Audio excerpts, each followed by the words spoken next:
Et bonjour à tous, on se retrouve pour le pronostic du quintet de ce vendredi. Nous serons le 6 décembre et on prendra la direction de Vincennes pour un quintet en réunion 1, course 3. C'est le prix Mélusina, c'est une course E pour des chevaux de 6 ans n'ayant pas gagné 125 000 euros.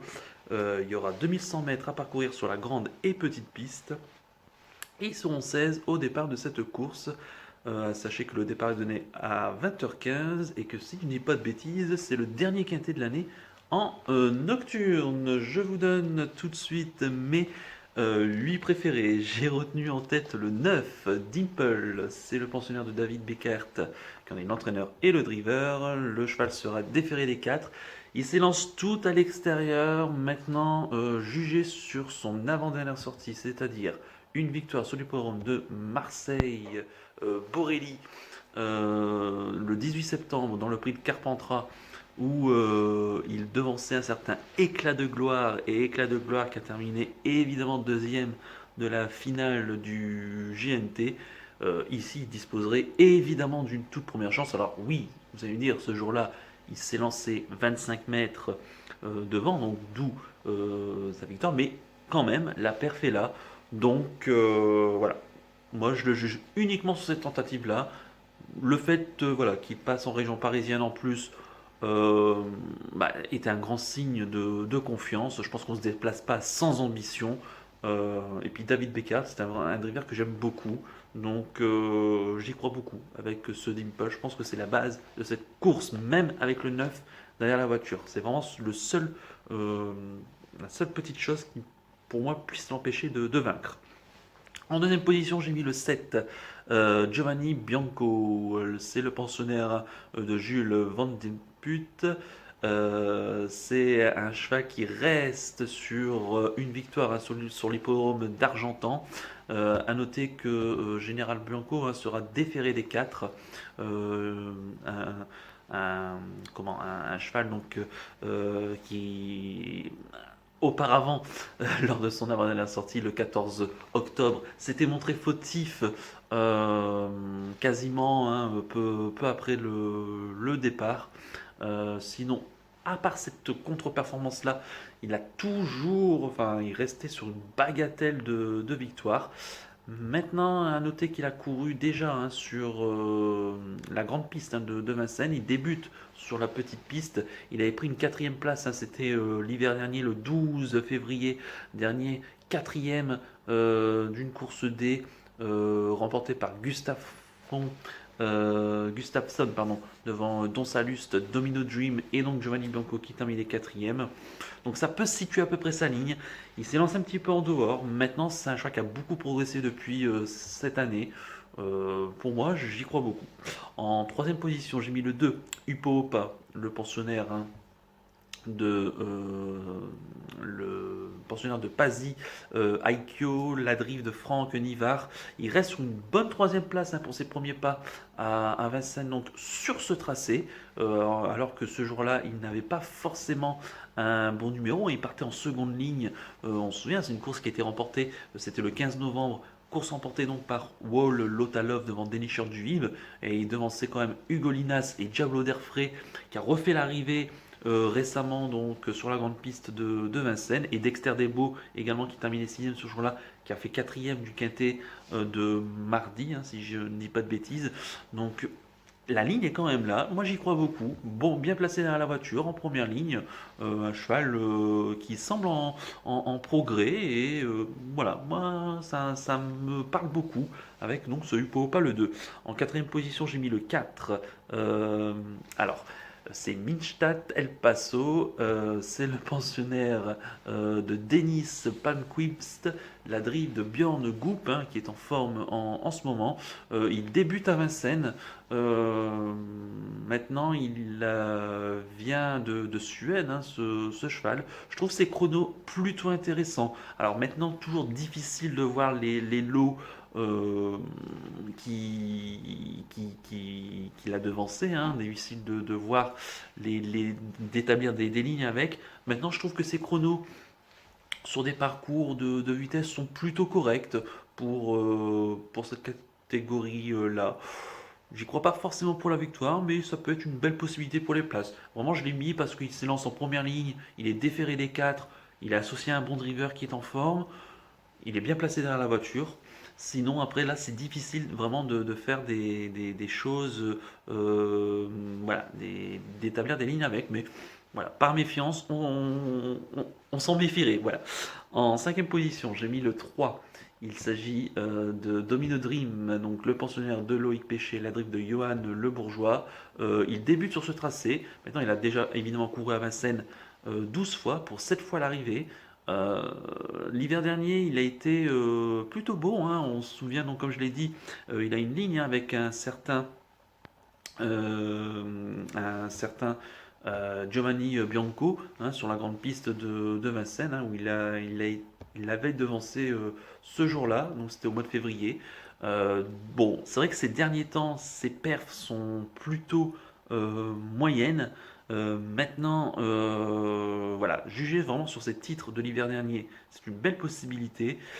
À noter qu'il sera quand même déféré des 4, chose qui lui est arrivée la dernière fois, mais malheureusement il s'était montré fautif. Attention, c'est un choix qui peut être chuchoté, hein, voilà, et puis associé à un bon driver Luan Le Bourgeois, je m'en méfierais beaucoup, d'autant qu'il lui aussi est bien placé derrière la voiture. En sixième position, j'ai mis le 5, Rushmore Face. L'entraînement, hein, de la famille Colgini, c'est la drive de Dominique Lochneux. Il débute à Vincennes. Maintenant, c'est vrai que les Colgini en ce moment, ils n'ont pas énormément montré de bonnes choses, hein, ces derniers temps. Alors, est-ce que ce cheval va réussir à faire l'arrivée? C'est pas impossible. Pareil, ces chronos en Suède sont pas si mauvais que cela. Euh, Là aussi, c'est difficile d'établir des lignes. Maintenant, Dominique Lochneux, qui lui est associé, bien placé derrière la voiture, je pense qu'il a autant de chance que l'autre Suédois qui débute à Vincennes. Donc voilà, des lignes qui peuvent euh, être intéressantes à suivre. Ensuite, j'ai mis l'As Don Saluste, le pensionnaire de la famille Lagadec, hein, la drive de François Lagadec, qui reste sur une sixième place, donc récemment sur la petite piste de Vincennes le 1er novembre, dans une course plutôt intéressante, hein. Il terminé dans le sillage, pardon, d'un certain Dreamer Boy qui a refait l'arrivée donc du quintet de mardi. Donc c'est plutôt pas mal. Jugé sur cette tentative-là, ça peut être intéressant. À noter qu'il sera déféré des antérieurs pour la première fois. Attention quand même avec ce numéro, hein, l'As, donc c'est pas forcément le bon numéro. Il peut être très très vite piégé, mais s'il trouve les bons dos et s'il s'élance surtout assez vite et qu'il n'est pas très loin de l'entrée de la ligne droite, il peut venir accrocher une place. Et puis en 8e position, j'ai mis le 11. Il s'agit de Doukismi, le pensionnaire de Arnaud Molema, c'est la drive de Pierre-Yves Verva, qui découvre, hein, ce tracé. À noter 4 échecs, hein, à Vincennes. Maintenant, c'est un cheval qui fait généralement toutes ses courses, qui n'a pas énormément de marge à ce niveau-là. À noter qu'il a quand même quelques titres intéressants. Je vois notamment qu'il a devancé Doria, ou encore Drotning Viking, qui a couru le quintet de mardi, alors qui n'a pas très bien couru, mais voilà, ça peut situer cette ligne, ça peut situer en tout cas ses possibilités.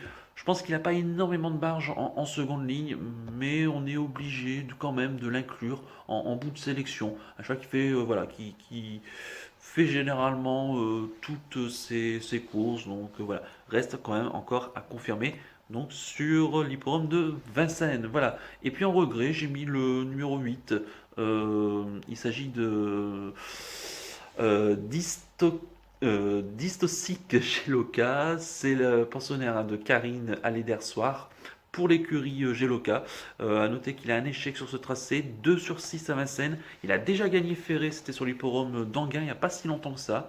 Il reste sur une troisième place, déféré des 4, certes, sur la grande piste de Vincennes, hein, dans une course remportée par Duxor de Guèze, Dragster de Beaumont. Donc une petite ligne plutôt sympathique.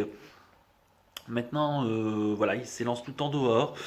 J'avais pas forcément la place à le mettre en 8, mais c'est pas une impossibilité, même ferrée, pour une quatrième ou une cinquième place. Donc je répète mon pronostic en chiffres, le 9, le 7, le 2, le 4, le 3, le 5, l'As et le 11 avec le 8 en regret et mon cheval du jour, eh bien on reste à Vincennes et on part dans la dernière, dans la septième. C'est une course au trot monté, hein. C'est le prix Edna, pardon. C'est pour des pouliches, hein, âgées de 3 ans, donc du tronc monté. Elles seront 11 au départ sur les 2850 mètres de la petite piste. Et dans cette course, j'aime beaucoup le 706 Go to the Well. La pensionnaire, hein, de Franck Leblanc, c'est la monte d'Anthony Barrier qui reste sur 2 victoires consécutives. Et c'est une pouliche que j'avais pris en note lors de sa faute à Vincennes le 12 avril dernier, hein, sur ce parcours où elle s'était montrée fautive, mais elle avait montré pas mal de choses en retrait. D'ailleurs, elle a confirmé, hein, puisqu'elle a remporté une course à Caen et une course donc sur la grande piste de Vincennes. Voilà. Reste à savoir que, il faut qu'elle confirme sur la petite piste, chose qu'elle n'a encore jamais faite en 3 tentatives, tout le temps disqualifiée.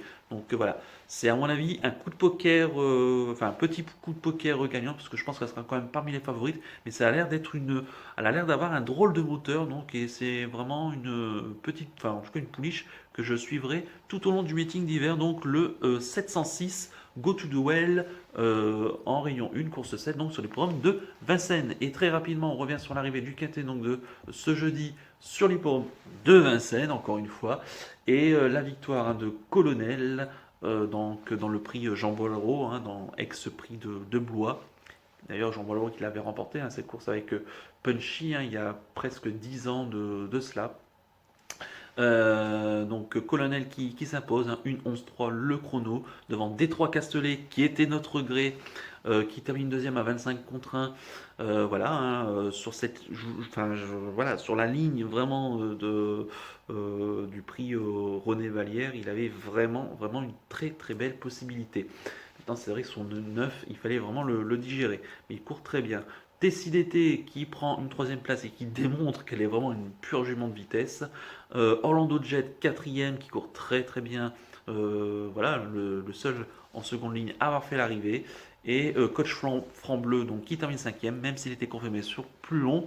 Et ben c'est un cheval, voilà, qui fait généralement toutes ses courses et qui démontre qu'il est en pleine forme lui aussi en ce moment. Donc malheureusement, on échappe à ce quintet des ordres, bon, qui rapporte pas énormément, mais parce que c'est une arrivée quand même de favoris, grosso modo. Mais en tout cas, voilà. C'est vrai que j'avais vraiment un gros regret, hein. J'ai vraiment hésité avec Direct Way et Détroit Castellet pour la 8e place. Bon, j'ai pris le mauvais, malheureusement. Voilà. Eh bien, et quant à mon cheval du jour qui court tout à l'heure au Croisé-la-Roche, donc pour l'instant, évidemment, on n'a pas les résultats, mais je reviendrai dans la prochaine vidéo. Voilà. Eh bien, il ne me reste plus qu'à vous remercier, qu'à vous souhaiter évidemment bonne chance pour les paris. Merci à tous, hein, pour votre fidélité. N'oubliez pas de liker, de vous abonner à la chaîne si ce n'est pas déjà fait par avance. Et je vous en remercie. Et je vous donne rendez-vous, eh bien, dès demain pour l'étude du quintet de samedi qui aura lieu toujours sur l'hippodrome de Vincennes. On ne change pas une équipe qui gagne.